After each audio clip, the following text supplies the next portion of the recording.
So why are we all here? We're all here because we know that workers taking mass action can force legislators to respect democracy, and we must be prepared to act if Trump refuses a peaceful transition of power. We as workers have learned firsthand that we have everything to lose and we have already lost so much. And so we can't afford to do any more give backs, any more concessions, no more compromises with the ruling class.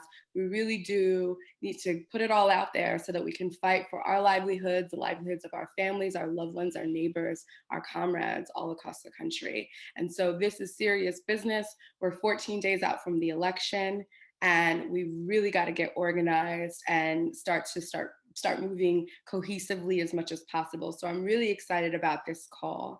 This call is brought to us by the Emergency Workplace Organizing Committee, or otherwise known as EWOC, which is a joint project of the United Electrical Workers and the Democratic Socialists of America. And it came about in the time of COVID as a response to support workers organizing in their workplaces to win better conditions for themselves and their coworkers. It's been an amazing project. You'll hear from people tonight who have been helping to organize and also have amazing stories of workers coming together to win real demands and real change on the job as we're all facing a global pandemic and putting our lives on the line to go to work. To keep the economy going. So we'll hear more about that later. I just want to quickly introduce our speakers, and I'll introduce myself first. For those of you who don't know, I'm Bianca Cunningham. I am from New York City, based out of Brooklyn. I formerly was a rank and file activist with Verizon Wireless, where I started a union with my coworkers, bargained a contract, went on a 49-day strike for our first contract and ended up getting fired from my organizing. I now am on staff at Labor Notes as an organizer and a writer, and I'm also a member of the NYC DSA. Our first speaker is Sara Nelson. Sara Nelson is the international president of the Association of Flight Attendants, the CWA, currently leading her union in a fight to pass the stimulus bill, asking all members of Congress to agitate for a relief bill prior to the election. And she's been lifting up the hashtag Relief Now and hashtag Everyday Counts social media posts. We also have Zach Patton. Zach Patton is a fourth-generation waterfront worker and member of the International Longshore and Warehouse Union in Tacoma, Washington. And he currently serves on the steering committee of the Democratic Socialist Labor Commission of the Democratic Socialists of America's national labor body. Welcome, Zach. And last but not least, we have Dawn Teft. Dawn was a co-president of her graduate workers union during the Wisconsin uprising, and after working as an organizer with faculty and grad workers around the country, is currently the staff organizer for the Graduate Workers Union, UIC-GEO, at the University of Illinois at Chicago. Welcome, Dawn. Thank you so much for all of you for being here tonight. So let's get into our first question. So the first question is, Trump has said that he won't leave office, implying that if he loses, he'd be willing to attempt to steal the election. What do you all think the role of workers would be if this happens? And what experiences have you had organizing with your coworkers, our union brothers and sisters and comrades, to disrupt the system and defend democracy? We'll start with you, Sara, on that question. Okay, well, thanks, Bianca, first of all. And it's super exciting to be here with everybody tonight. Also, I'm just, seeing everybody pop into the chat there, and I'm thinking about all the organizers that we're going to have all around the country to organize millions of workers coming off of this shared experience of COVID and what we're about to go through with this election and what follows on after. So get ready, because 2021 is going to be a hell of a year, and millions of people joining the labor movement. So here we are, and I think that, what we have learned in our workplace, and I think about flight attendants, and what we normally do, which is de-escalate conflict, which in some ways is directly at odds with taking action and taking a stand. But we were confronted immediately with the chaos of this administration, with the Muslim ban. It was right in our workplace. And we had people who were taking off with one status and landing with another and having to explain to passengers what was going on in the middle of the flight when we didn't even know ourselves. And we had flight attendants who were taken into custody by ICE while they were landing after doing their job because of their own immigration status. And so we had to learn very quickly that we had to talk with our members around what the actions of this administration were going to mean for them. And we also learned very quickly that if we centered that conversation around Trump, that was an absolute loser. But if you centered it around how this is affecting people in their own lives and in their jobs, and around what they believe themselves is right and moral, that was an entirely different discussion. So by the time we got to the point of family separations, and the administration was actually using commercial aircraft to facilitate this evil policy, we had flight attendants who were willing to stand up and say, I'm not going to work flights that where kids are transported away from their families on our planes. And so we were very strategic about that. The public message was flight attendants were not going to work those flights. We took individual flight attendants who could describe that moral conflict for themselves, and we lifted that up for everyone to see and see their coworkers talking about that, so that we were defining the problem. You've got to define the problem for everyone, and especially in a moment of chaos where you've got to quickly organize everyone together around the same message, around a national message. You don't have the time to have all the union meetings that you would normally have to build power for a strike vote, right? You would normally take months or even a year to build towards that kind of consensus around what we're fighting for and what we're willing to do for it. So instead, we lifted up these stories of flight attendants who could define for themselves what this meant for them in their workplace, and other flight attendants could identify with that. And then we asked management in a very direct way, what are you going to do when these flight attendants say that they can't work these flights? And within 48 hours, we had all the major airlines telling the administration that they could not use our planes to facilitate this policy. And so we have real power, especially when we think about how we can control capital, right? So the target's not Trump. The target's the people who can control Trump. And that starts with us. And so if we understand that we have that, and we can organize around a common value that we have together, but not against the individual, but what we share as common value as workers, and we can have that discussion very, very quickly and lift that up and define what's at stake, then we can take action together, and we can actually move those in charge of capital to make decisions that can help put pressure to get the right response. So there's one example for you. I can give you a lot more. But. No, that was great. Thank you. And I think that, the messaging is something that we really need to work on here. I feel like this is why calls like this are so important, because you have all these conflicting messages about what do we feel about Biden, or are we going to say, this about Trump? And so it's really important that the left gets on the same page with the work. We matter, by the way. Biden doesn't matter. Trump doesn't matter. We matter. There you go. That's the message, people. Take that. Okay. So same question to you, Dawn.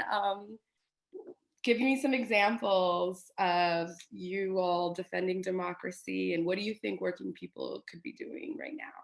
Well, I think the role of workers is to talk to their coworkers about taking all sorts of action, and that includes withdrawing their labor until the presidency is returned to the rightful winner.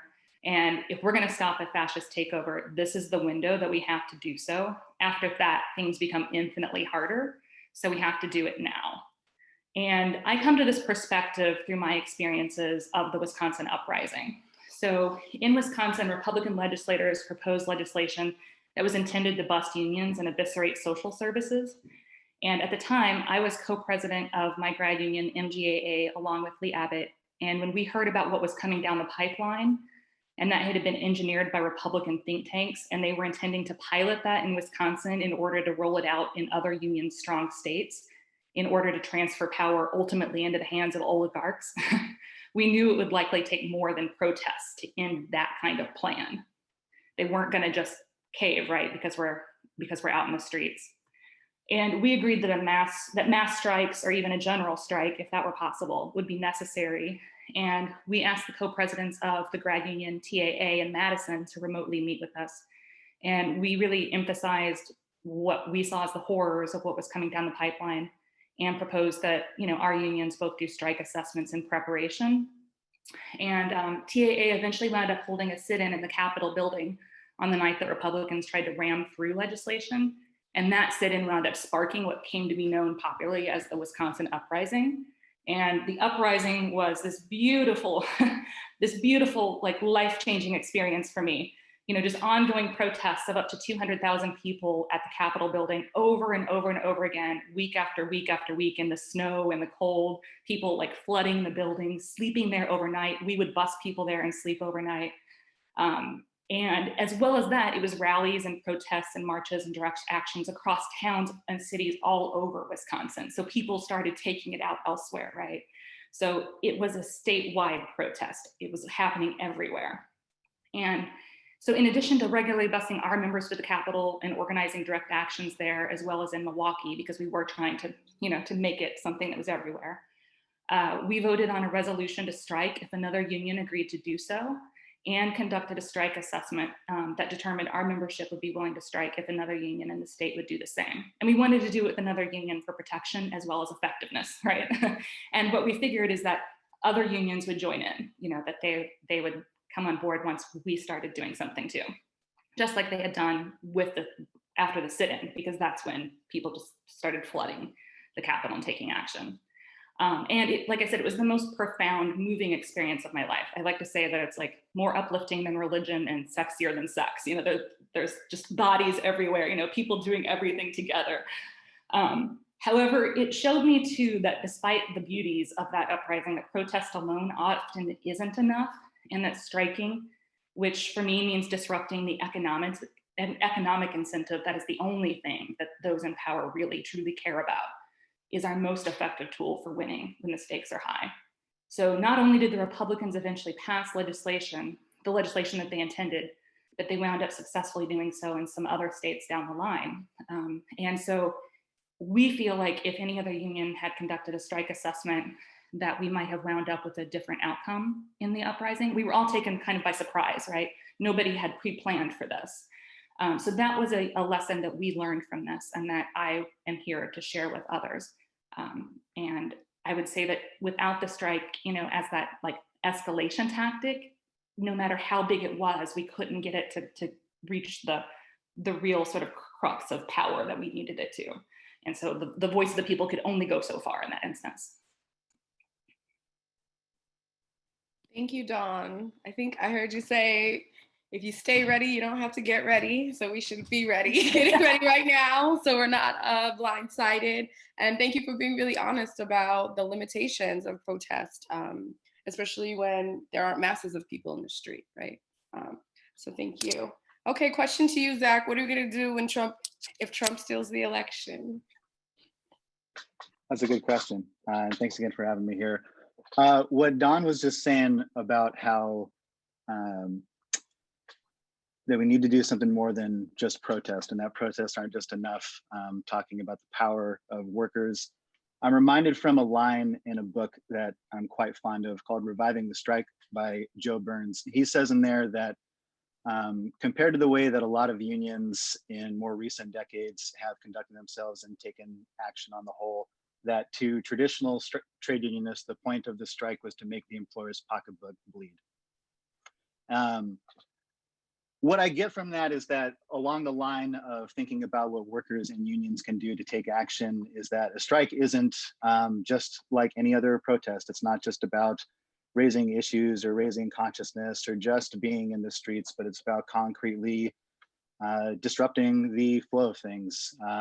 There's another term that Burns uses in that book about making clear that he's talking about a production halting strike rather than just some symbolic show of force. And so that said, part of why I'm here and what I want to talk about is I draw a great amount of inspiration from the pages of labor history. In addition to being a fourth generation waterfront worker and growing up in an ILWU family, learning about people and events like Harry Bridges the San Francisco general strike and Bloody Thursday. I also had the good fortune of getting to go to school and study labor history. And when I was first getting started in Denver, Colorado, actually was when the whole thing Wisconsin went down, and I went to a major rally at the Capitol building there. And it was this profoundly transformative moment for me too. So I want to thank Don in particular for being here. Like, that was deeply inspirational for me. But what I'm here to talk about tonight is this idea about looking to labor's past to try to make sense about what to do right now. I don't believe that history repeats itself. We're in a lot of uncertain times. This whole year has been a trip for everybody. But when we're talking about going into uncharted territory like we are now, with who knows what's going to happen with this election, I think studying labor's history and labor's past can not just be inspiring, but illuminating, and that other workers have taken action before and have done things like taken action on the job for political ends. And when you have something of a roadmap, even if it's just partial, it's not quite as scary. You're not going out just on a leap of faith, but that you have some certainty that other people have done this before and we can do it again. And I hope that we don't have to. I hope that the election is just a landslide and Trump packs it up and goes home. But if not, we've got to be ready. So let's get ready. Great. And I heard you talk about political education a lot, which I think is so important. But can you say more about the radical history or the political actions that ILWU has taken, your own union? Sure. So for folks who don't know, the ILWU, the International Longshore and Warehouse Union, principally represents dock workers and warehouse workers on the West Coast in Alaska and Hawaii and Canada. We come out of a moment that's in a lot of ways not too different from the time that we're in now. We were born out of the great waterfront, the West Coast waterfront strike of 1934 during a period of intense social and political and economic unrest. And were founded by people who were pretty openly radical about their politics, ex-Wobblies, other labor radicals, and members or fellow travelers of the American Communist Party. And the impact of those people who led that strike in 34 and founded this new union left a mark.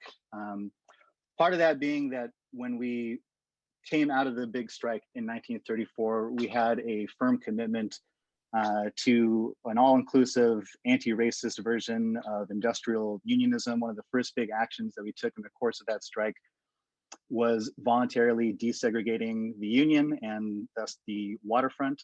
And shortly thereafter began an aggressive campaign to organize warehouse workers down the supply line, or through the logistics network, as you probably call it today, as both a pragmatic and strategic orientation about building power with the workers who are the next closest to us, like in the warehouses that fed cargo to the waterfront, but also in a moral sense, a commitment to an injury to one is an injury to all, that we had established ourselves as a power on the docks and had an obligation to leverage that power to help and uplift other workers.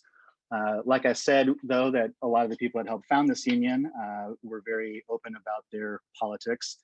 And it wasn't too long before people started expressing that in other ways beyond just like conventional bread and butter or trade union issues, not just boycotting cargo in solidarity with an organizing drive or a different union, but true to what was going on in the 1930s and also not too different from what's going on right now, there was the rise of fascism. And so West Coast longshoremen started boycotting ships that were flying under the swastika. When the Italian fascist government was invading Ethiopia, we boycotted cargo that we knew was going to be turned into war materials in 1939. In San Francisco and Coos Bay, our women's auxiliary, like the wives and daughters of longshoremen, set up community picket lines to boycott the export of scrap metal to Imperial Japan that we knew was going to be used to be turned into bombs and dropped onto Chinese civilians. We very openly opposed Japanese internment during the course of the war, and up through into the 1960s, were very closely aligned with Dr. King and the civil rights movement. I believe our union's founder, Bridges, even threatened to boycott Alabama cargo when King was in Birmingham jail in the early 1960s. And during the course of like the rise of right-wing military regimes in Central America, or in South America and Latin America broadly, like in Chile and El Salvador, but also across the ocean, the Philippines and South Korea, also boycotted cargo that was bound for those countries as well. And up into the 1990s, we had a one-day shutdown in solidarity with Mumia Abu-Jamal, demanding his release to be taken off of death row and his release from prison. We very famously shut down on May Day, or National Workers' Day, in 2008 in protest of the war in Iraq. I think that might make us the only union in US history that's ever struck against a war. I'm not sure if that's true, but that's what I've been told. And more recently, we shut it down for Juneteenth, just a couple of months ago in June. But the biggest action, of course, is the ILWU and specifically Local 10's action in solidarity with the struggle against the apartheid regime in South Africa. That goes all the way back to community pickets that first started in 1962, but a lot of like community organizing and education that was led by rank and file dock workers throughout the Bay Area. The pinnacle of this was the 11-day boycott of the Ned Lloyd Kimberly, which is a ship that called on San Francisco Bay, where dock workers in November of 1984 refused to handle South African cargo for a whole 11 days. There's these massive raucous picket lines that erupted in solidarity with that action. And it left a profound impact on not just like the emerging BDS movement in the Bay Area and the United States, but this went all the way across to South Africa. When Nelson Mandela was finally released from prison after 27 years, he did a big tour of the United States where he spoke in a bunch of major cities where specific BDS actions had taken place, and capped it off with a massive rally at the Oakland Coliseum in front of 60,000 people with another million or two watching on TV, and specifically highlighted the actions of ILWU Local 10 about helping to build the anti-apartheid movement into what it became in the United States, and ultimately putting the kind of pressure on the government to set him free. And so, yeah, like the idea of a political strike or political job actions, I think is something of an anomaly and a rarity in US history, but it's not impossible. And we're not the only ones to do it either, but it can be done.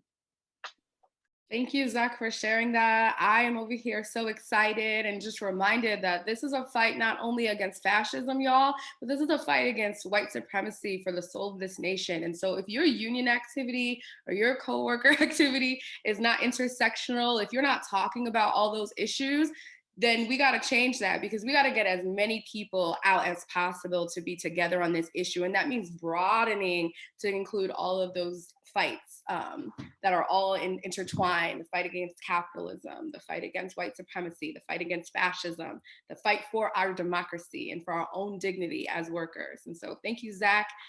We all got some work to do. Okay, so I want to move to Sara now and ask about, what lessons do you think did we learn from the government shutdown strike threat? What do we take from that we can bring into this moment? So I could probably take a whole hour and a half, but okay, our union had always been very aware that any government shutdown was a disruption to our work, that people that we count on every single day are thrust into uncertainty. This oftentimes happens sort of out of a real public discourse because no government shutdown had ever gone longer than 16 days before. And so there had only been a paycheck missed by a couple days, and it just hadn't risen to the same level of national awareness, really. But we had always been very aware that this was very disruptive to the workers, that are government workers who we count on directly for our work. And so when this started, this was also concerning because this shutdown was over building a wall to, I think, keep us in, actually, not to keep people out, but it was over a moral issue and a question of our democracy, frankly, and a question of who we are as a nation, and also an issue of, defining that our president is a white supremacist. And so this was concerning because this was not your typical political standoff, right? And there were different motives. And so we started to define what the problems were, because you always have to define what's at stake in order for people to pay attention and rally around an issue. So we started to define the issues with safety and security in air travel. I personally was at home asking, would anyone care if I didn't eat, went on a hunger strike? Would anyone care if I chained myself to the Capitol? I mean, just like going through all of this. And finally, it became very clear to me as we were approaching Martin Luther King Jr. birthday celebration. And I was actually being presented an award from the AFL-CIO for the awards dinner, that there was an opportunity to talk about the kind of power that we had to stand up to the fact that our government had locked out 2 million people and forced hundreds of thousands of people to come to work for free. And this was a crisis that everyone should be able to identify with. And what the conclusion that I came to in that moment was that the only option that we had was a strike.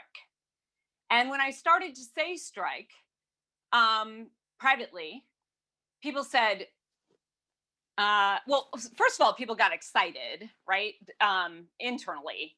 But once I started to say it out loud, people started to say, isn't that kind of dangerous that you're saying that? You shouldn't say strike. You're going to scare people. And, my response to both labor leaders and academics was strike, strike, strike, strike, strike, strike, strike, strike, strike. Say it. It feels good. And I have actually learned since that moment that we are scared of this word, and we have to start saying it all the time, because this is not a scary thing. This is our power. And so it really extraordinary. I gave that speech on a Sunday night. The shutdown didn't end until the following Friday. So I gave that speech in front of 1,000 union activists, intersectionally minded union activists, I should say. And they, it was talked about, but it didn't really get out into the public consciousness until 4 days later, when I gave a speech at National Airport and never even mentioned the word strike, but defined what was at stake in that moment. And I should just also let you know that, and that speech went viral. And then people picked up on the general strike speech, because when they went to our page, that was what we had flashing everywhere. So they connected the two, even though I hadn't said strike in the other. All I had done was define what was at stake that couldn't go on a minute longer. And then the solution, of course, is the strike. People immediately make that connection. And the very next day, after we had defined that, we had defined what was at stake, and we had defined what we were willing to do to stop it.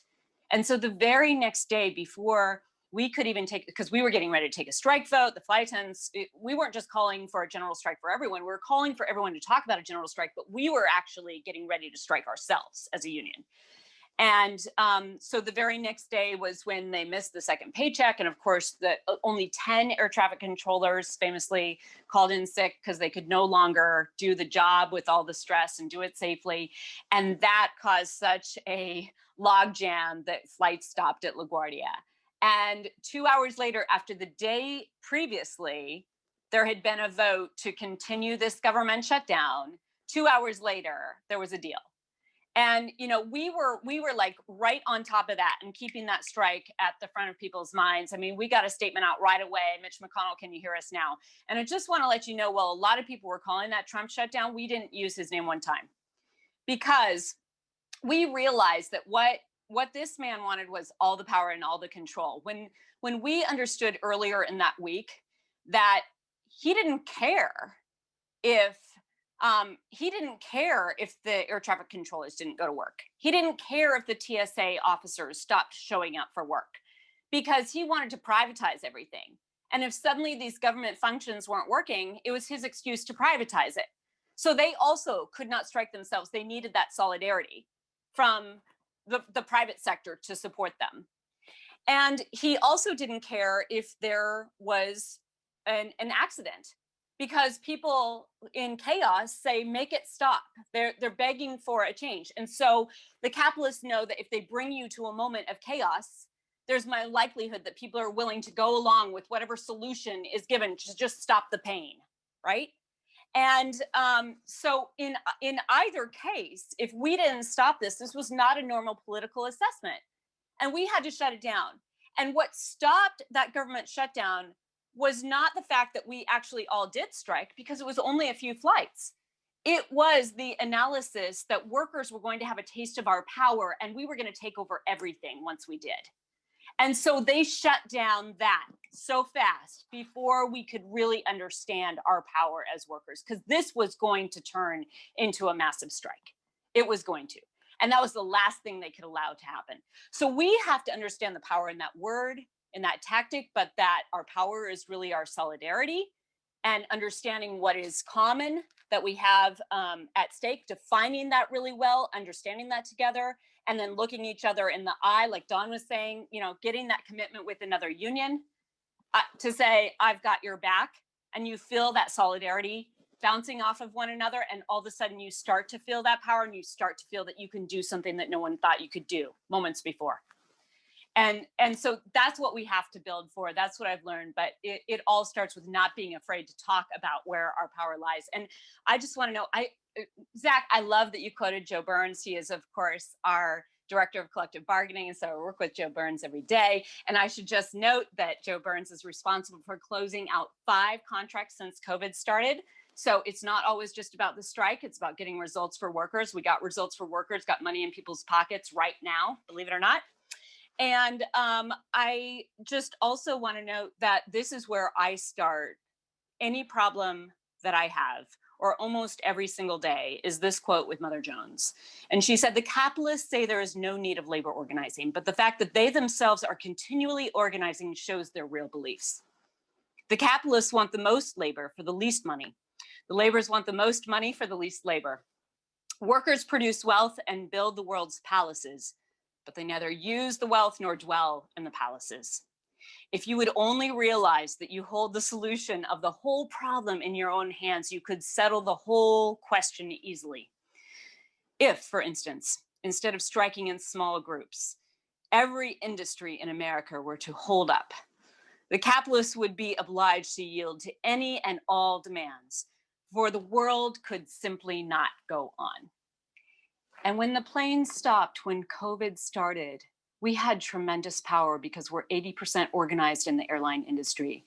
And the airline industry had to come to us for help because they couldn't do it alone. And so they had to agree to a relief package where we told them exactly how they could spend the money. And the money could only be spent on us to keep us in our jobs, connected to our healthcare, and keep service going to all of the communities rather than driven by a capitalist market. And so that is what we designed because we had the power. And in that moment, we understood in chaos, when we understood that we had that power, we could exercise that and make the capitalists bend to our demands. So there you go. Thank you, Sarah, talking about that power. It's so important.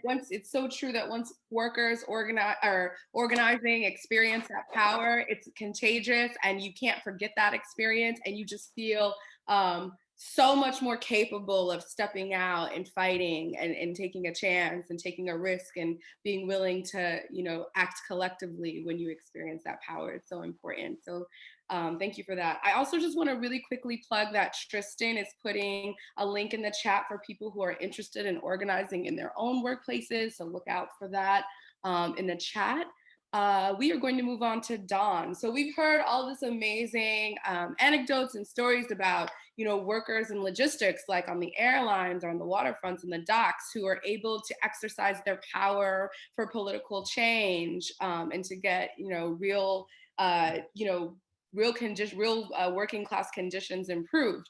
So Dawn, what do you see of the role is for people who don't have those kind of logistical jobs? What do you see the role of those workers, and how are they able to inspire action in Wisconsin where you are? Well, I'm not in Wisconsin now, but the role of other workers is to disrupt wherever they can in any way they can, even if their work sites aren't part of the basic infrastructure of the country. But I think we also, you know, need as many of them as possible to be disrupting the delivery of goods and services in any kind of way. And we need the oligarchs to see that they can't get away with their plans because the people simply will not perform their jobs. People need to walk out of their jobs with their coworkers and fill the streets. If the message we send is business as usual, then fill the streets at night, there's a strong chance that the wrong people will still win. So, you know, I think that people typically don't think of grad unions as heavy hitters. They're not, you know, but we're not the airline industry, which is why it's so great to have Sara on here talking about, you know, the big heavy hitters. But it was grad workers who were at the front of organizing action in Wisconsin. Remember, it was TAA who staged that sit-in that then sparked everybody else coming out. I think it's possible that workers, whether or not they're unionized in work sites that aren't considered heavy hitters or critical to infrastructure, will be helpful to sparking something that others can join. And we need people to take action regardless of who starts it. We need action everywhere. We need to be united in saying no to fascism. And so an example of the type of thing that people can do, so in the union that I'm a staff for, you know, we are going to be introducing a resolution that, you know, says we'll take whatever action necessary if another union in the system agrees to do the same, the Illinois system that we're in. So again, we're going to be talking to other groups about this. And then I wanted to share with you some resolutions and pledges that people have been issuing recently. So for instance, the Rochester Labor Council passed a resolution stating that they call on the National AFL-CIO, all of its union affiliates, and all other labor organizations to prepare for and enact a general strike of all working people. The Seattle Education Association passed a resolution stating that in the event of an interference in the federal election, it would call within a week special meetings of its leadership bodies to recommend work actions to be voted on by the membership. The American Postal Workers Union in Detroit warned its members to be prepared to resist a coup and put a leaflet to its membership calling on them to take a pledge that reads, "We will vote, we will refuse to accept election results until all the votes are counted. We will non-violently take to the streets if a coup is attempted. If we need to, we will shut this country down to protect the integrity of the democratic process." So, you know, there are all sorts of things that people can do, and talking to each other, talking to other people around them, talking to other work sites, even if you're not unionized, you know, just talking to people who are doing what you're doing, and a plan of action of some sort. And so hopefully those things are, you know, examples and inspiring to people. Thank you. Thank you so much for that. Okay, so Zach, this question is for you. We talked earlier about the long history of ILWU taking political action on the job, but I wonder if you can say more about how you talk to your coworkers about political issues. Particularly, I imagine that new people come in all the time, and so how do you get them engaged around these types of issues? Walk us through that conversation. Sure, and I think that's a great point, that knowing this history, knowing like what to do with it, while if you do know it, it's really helpful and useful and inspiring. Like, you can't take that for granted, and that these kinds of things don't just fall into place and happen just because this like happens to be our history. So to emphasize this point about having like one-on-one organizing conversations with your coworkers, that you constantly have to be organizing even when you are already like very well established and really well organized. Like we've been organized on the waterfront in Tacoma since 1886, but there's still like always work to be done. But that said, in my experience, I feel like it's really helpful to have such an exciting and radical history, and that kind of does the work for me a lot of the time. Like I said earlier, that when you don't have to ask people to go out on such a leap of faith, but you can say like, well, Harry Bridges did this in like the 1930s, or some longshoremen in San Francisco did this in 1984, or we just did it a couple of years ago in 2008. It's not as hard to convince people, right? That it's like, it's real, like it's been shown that it can be done, that you can get away with it, that you can make change. And so for me, labor education and labor history is a huge part of my organizing, right? But that said too, like actually like turning specifically to what those kinds of conversations look like and those efforts, like I mentioned, like the first community boycott against South African cargo in San Francisco was all the way back in 1962. And it wasn't until 1984 that there was actual like work stoppages around it. And there's a lot of community organizing in between that time, like all throughout like the 1970s, right? And so even with like a radical tradition, and especially for Local 10 in San Francisco, the ILWU, that has like the most overtly radical political traditions in our union, those things then just like fall into place. And those guys had to agitate, they had to educate, they had to organize around them for years and years and years before that action actually finally came together. And then it paid off big, right? But that said, as I believe Sarah mentioned earlier, like I don't know how much time we really have. Like the election is in 2 weeks. We don't have all the time in the world to just sit around and talk about labor history and have all the organizing conversations and structure tests that we want to do and all the rest of it. Sometimes really big things like happen really, really fast. A great example of that is, like I mentioned, like the San Francisco general strike in 1934. Like a couple people got murdered by the police in the course of that strike. Like we'd already been out on strike for months and months. But when it happened, like the entire Bay Area got in line. I think over like 128 different unions all voted to go on strike in solidarity with us and shut down the entirety of San Francisco and much of the surrounding Bay Area. And so that's not to say that that was a spontaneous thing or that it just came out of nowhere, but sometimes big things can happen really fast. But along the lines of what Don was saying too, that while flight attendants and longshore workers do have really unique forms of leverage and power, access to choke points in the logistics chain, we shouldn't lose sight of that. And that stuff is important for us to be thinking about our organizing. But I would hate to, I don't know, to sell other workers short or suggest that other working people don't have other forms of power, right? Like that would be ridiculous. And that said, it's like, it just comes down to having these kinds of conversations and being able to convince people that they like can and should take action and it can be done. And our history shows us that. Thanks for that, Zach. Dawn, your union underwent, or you all did a strike assessment when you were preparing to go out. Can you talk us through what that was like? As Zach and Sarah both mentioned, now is not the time for structured tests or political education. We're right on the line here, so we may not have time to go through all of those union meetings and everything, but it is important to have, you do need to assess and see who's with you and who's not with you. So I'm wondering if, Dawn, you could talk us through the process that you all went through, and how did you comfort or reassure coworkers who were nervous about taking an action like the one that you all were looking to take? Sure. And I will say too that we did this all very quickly, and that it was sped up by the sort of crisis of the moment too. There was a lot of energy and a sense of urgency. So first we held a membership meeting, people freely expressed their concerns there because there is a lot of fear, understandably, although a lot of it is also, as Sarah pointed out, unnecessary too, right? Because that's the thing we need to get beyond in order to be able to do what we have to do. So there were voices in favor who said the outcome of striking, was less fearful than the risks of taking action. And so it was good for those people who had, the concerns to hear that. And then our leaders explained the risks of political strikes, but emphasized the power and safety in numbers. And so that's also part of why we did our assessment, right? So like, we're going to do this together. We will be protected by doing this together and with others. So others will be doing this in other locations. And so after that, we phone banked all of the roughly 1,000 members not at the meeting. And we had a system that, volunteers who were set up to do that, gave them the phone numbers, and we agitated them around the issues and gave them a vision to win. Because if you just ask people if they want to do something, they say no, right?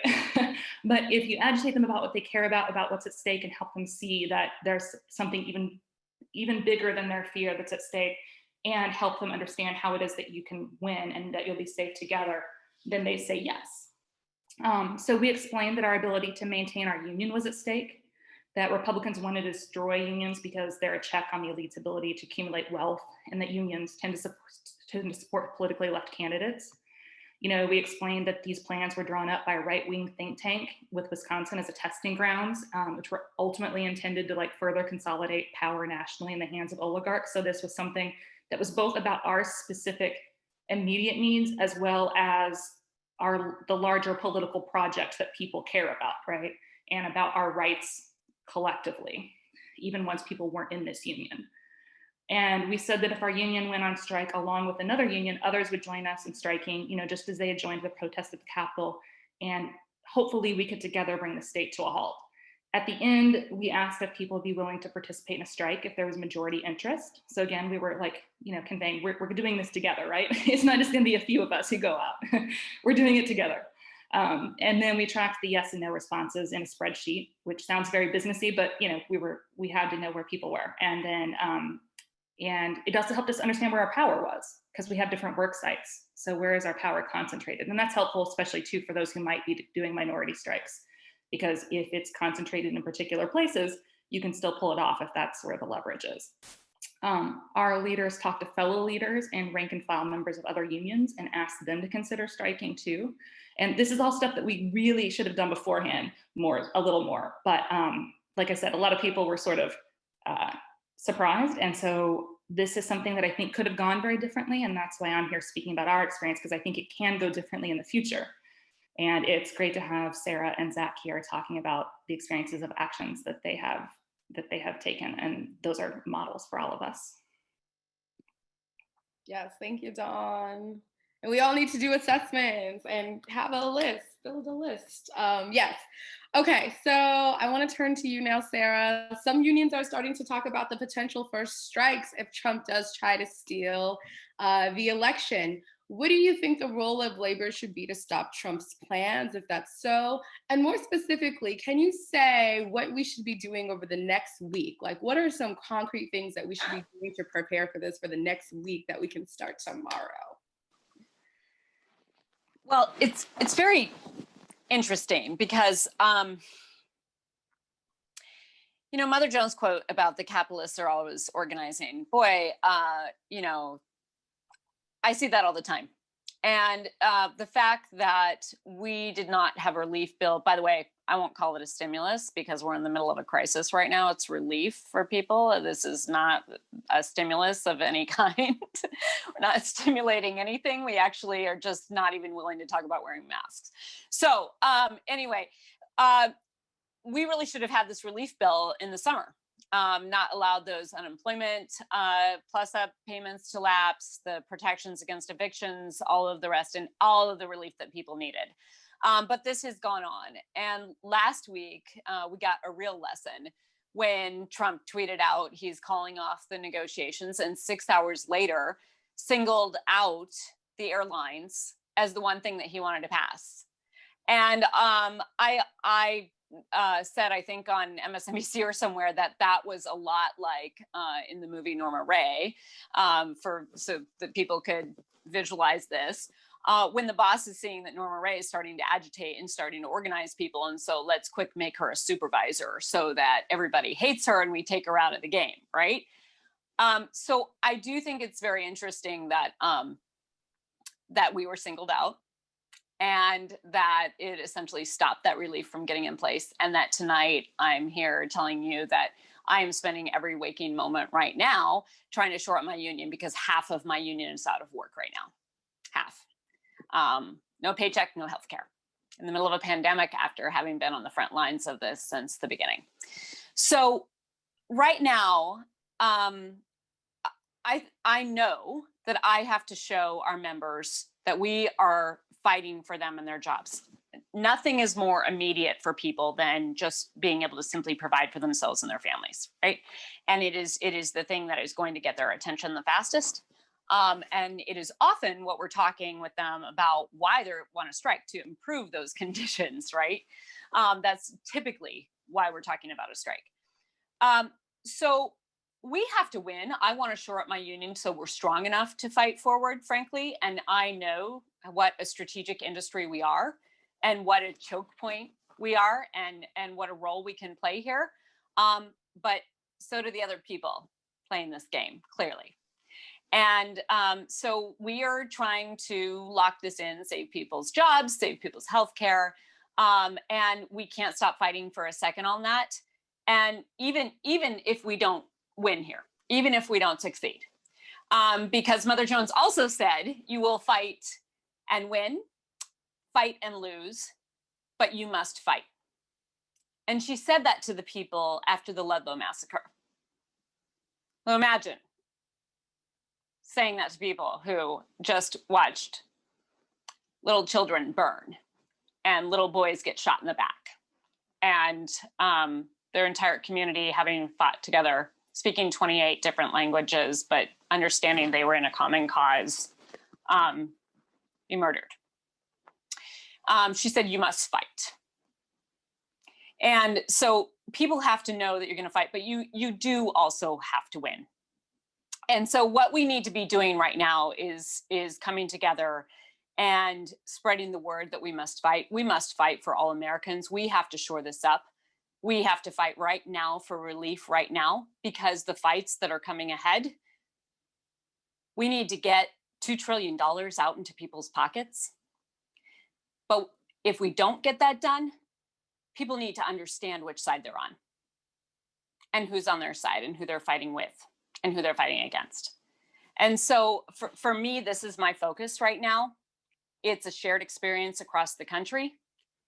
And what we need to be doing to lock in this relief bill is critical for the fights forward.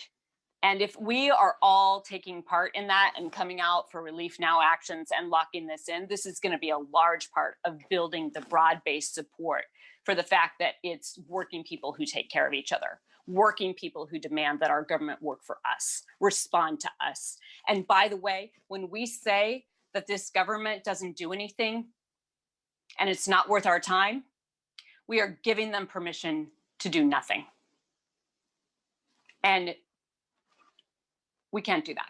So that's where my head is right now, because we have to understand what our common cause is. And right now, this is a common cause for all Americans. Thank you. Thank you, Sarah. Thank you all. So I think I'm going to turn it over to Dawn for a PSA. And then we're going to take about 15 minutes to ask some questions of the panelists. So as one of the volunteers on EWOC who helps non-unionized workers organize and take action, I'm here to now ask you, do you want to take the next step and start talking to your coworkers about the election and the role workers play? So if so, fill out the form that I believe Tristan is dropping in the chat right now, and we'll connect you with an organizer who can help you.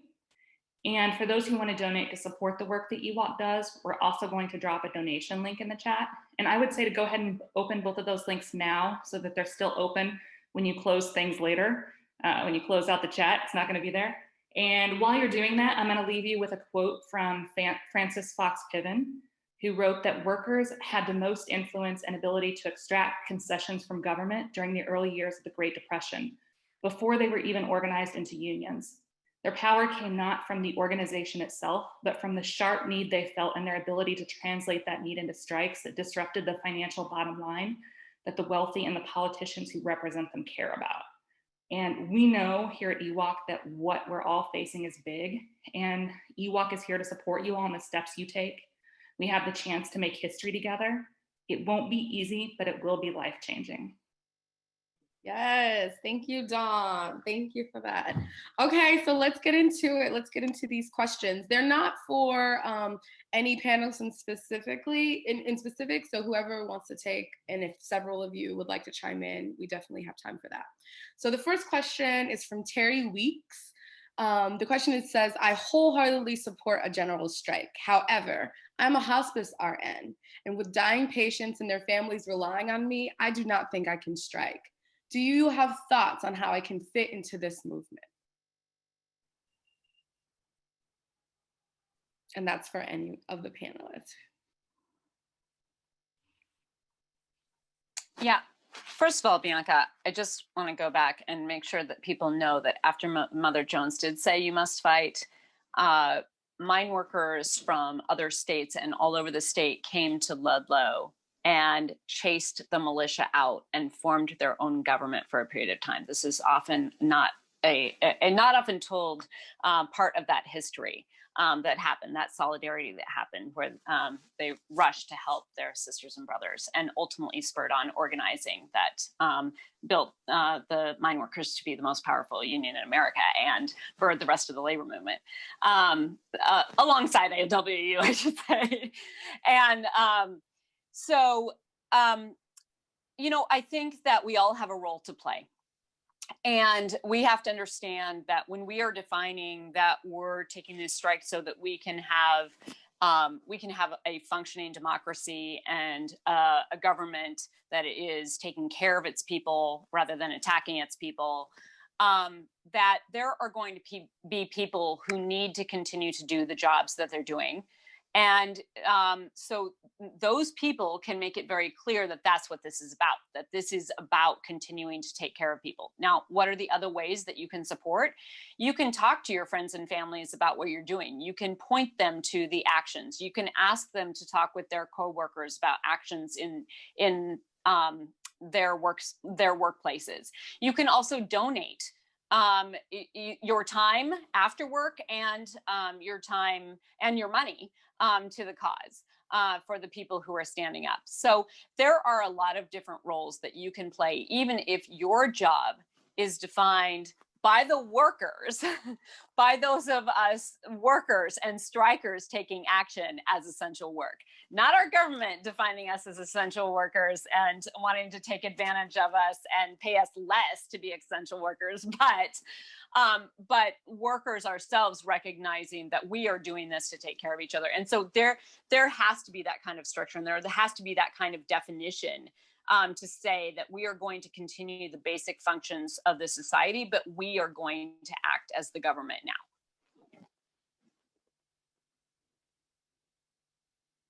I hope. That's great. No, I just wanted to make sure, see if anybody wanted to add anything to that. That's great, Sarah. Thank you.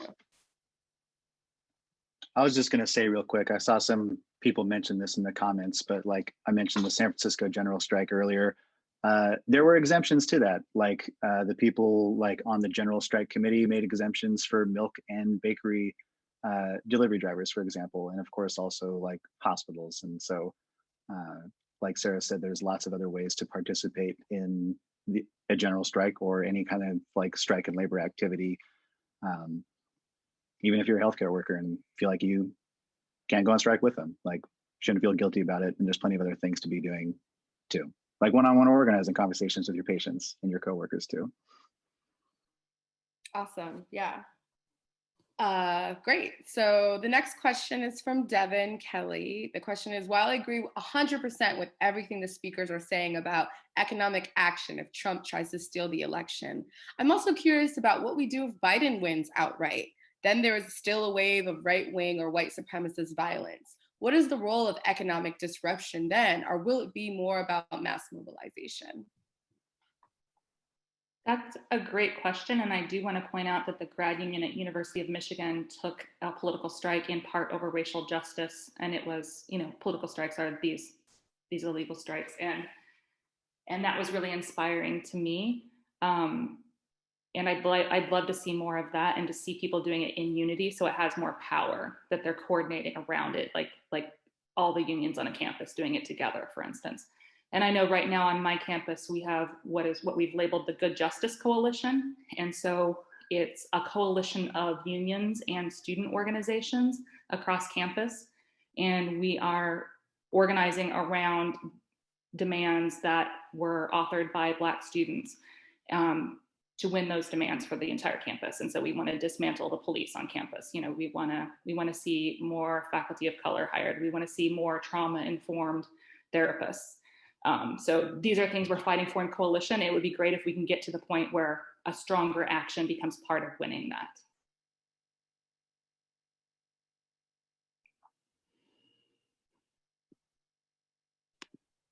Okay, so we'll move on to the next question from Donald Rhodes. It says, should we be thinking about economically strategic locations for strikes or protest activity in our cities? For instance, airports or the stock market or highways? Or do you think visibility or symbolic locations are likely to be more effective locations for protests?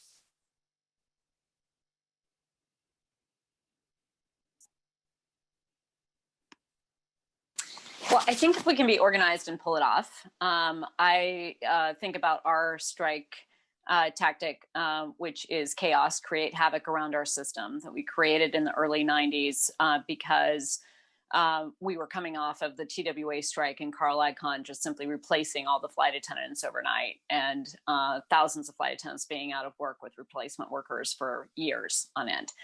And so that had been the playbook for airline management to break any strike of airline workers, but definitely flight attendants who they could train and certify within a couple days' time and have a workforce up and running. So, so we created chaos, which is a legal form of strike under the Railway Labor Act, intermittent strikes. And we did this at Alaska Airlines without having this tested in the courts. And we struck only 7 flights. So when we first hit the strike deadline, we said that we could strike anywhere at any time. And management emptied its management ranks from the building, put everybody out on planes in case they had to leap into action and go to work and replace those flight attendants. And so we completely disrupted their operation without even striking 1 flight. And bookings also fell by 20%, just because people were concerned it might be their flight that was hit. So when they finally called, they didn't think we were going to do it. They thought we were bluffing. They called management back to headquarters, and then we struck our first flight. 1 flight for 3 flight attendants. And, you know, it went crazy. Now, if you think about the airline industry, flights cancel every day. This wasn't actually about the economic harm of that 1 flight.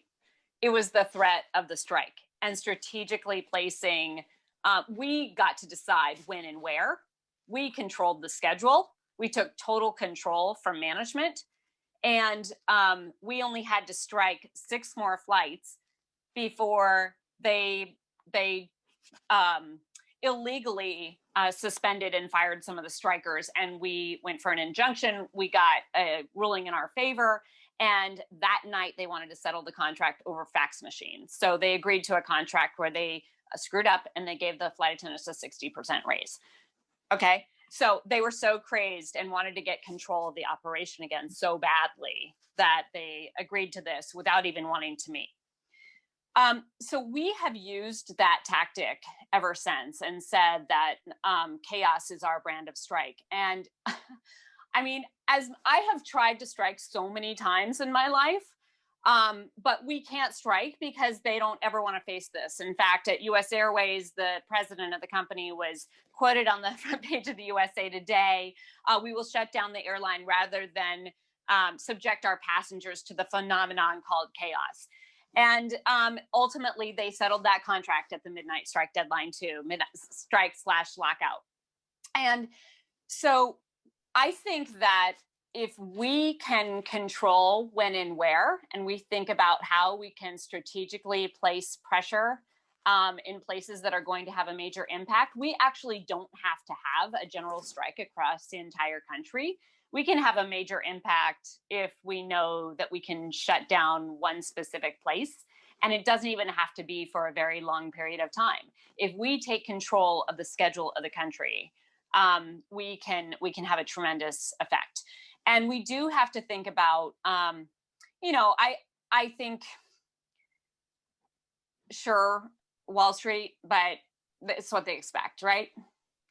So, shutting down a major highway or shutting down a specific airport, or, there's things that we can do that we can be very organized about and very thorough about, and actually probably a lot of tactics that I'm not even gonna talk about here. A lot of things run through my head, but if we are organized and we can communicate with each other very quickly, and we create a structure where we have leaders in all these locations and we can get that communication out quickly, we could actually create a lot of havoc and show them that we're controlling the country without having to have even a sustained strike everywhere. And Wall Street's boring. Noted for those of us in New York City. Thank you so much for that.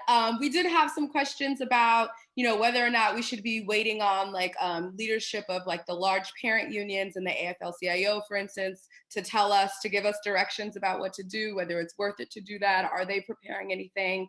But we don't have time for that question, so I put it out there so that you can incorporate that into your closing remarks if you'd like. Let's go ahead and start with Zach. Yes, closing remarks, Zach.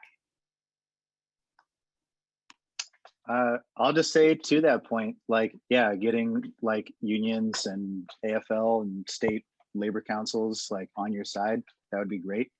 I'm not going to get my hopes up about it. So don't wait for it. Don't expect that and don't wait for it. Last thing I guess I'll say is I want to reemphasize this point about we all got a lot of work to do. We all got a lot of organizing in our workplaces and our communities that we need to be doing, not just in these 2 weeks, but really organizing for the long haul around a whole lot of issues. I think a lot of people are aware of this, but just in case you're not, close to 90% of the US workforce doesn't have a union. So if you want to get serious about your politics and making change in the world, take them to work. Go get a union job, or even better yet, organize one where there isn't already. We got to organize the unorganized, and we're not going to be able to have the kind of mass power to really change things until we get there. So don't hesitate. Call a union in your area, call these EWOC organizers, join DSA. Let's get rowdy, let's get buck. So that's all I got. Thank you, Zach. Dawn. Yeah, so to echo what Zach just said, let everybody know about EWOC. Let that 90% of the country know about EWOC so we can help you. And the other thing I would say is, again, like Frances Fox Piven pointed out, most of the concessions are wrested from government when people weren't even in unions. So non-unionized workers can take concerted action and they can be effective. And so that's what we all need to be doing and figuring out how we can best do it within our particular work site. I think a lot of times we take for granted that we have a labor movement already. It just needs to be ignited. And there are a lot of amazing local leaders out there who have incredibly well-organized locals. And so don't take for granted that, well, let me say this too. I know there's an emergency meeting coming up, so I'm not fully prepared to even answer that question, because I might take part in a great discussion on a national level. That's a possibility. But what I would say is exactly what Zach said. Don't wait, and make those local connections, but tap into that and find out where you have the leaders who are interested in moving an organized and mobilized labor movement, and where you've got transactional stuff going on that maybe you just like want to organize around. Yeah, don't wait, but also don't leave out the 14 million people who are already in unions today. Because I think a lot of times we fall into the trap of talking about the labor movement based on a handful of leaders at a national level, when the truth is there's amazing organizing and good work going on in these locals, and we have to lift that up and we have to give that voice, and we also have to engage that and make the connections locally so that we can really build a movement from the ground up. Thank you, Sarah. Thank you, Dawn. Thank you, Zach. All of the panelists. I think tonight was phenomenal. I want to really quickly, in closing, shout out the Labor Action to Defend Democracy. It's a network of unions and worker centers organizing to fight against a potential Trump coup. If your organization wants to be plugged in, you can fill out the link that is just being dropped in the chat right now to join that. And I also want to shout out again, one more time, the hashtag Relief Now. We're asking, AFA needs our help. We're asking all members of Congress to agitate for a relief bill prior to the election, and lifting up hashtag Relief Now and hashtag Everyday Count social media posts. I also want to send a special solidarity, speaking of coups, to our comrades in Bolivia who have been victorious this week. Socialism did win. Solidarity to them. I also want to send solidarity to our comrades who are fighting in both Chile for a new constitution and right now on the ground in Nigeria against state violence and for the right to love who they love and have and marry who they love.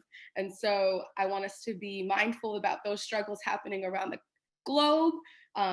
We as socialists believe in, a global struggle against capitalism and a global uprising of working people. And so the media won't show you those things, but I encourage you to research it on social media and figure out ways that you can uplift the messages from our comrades all across the world. And with that, I'll close and just say thank you, everyone, and have a good night.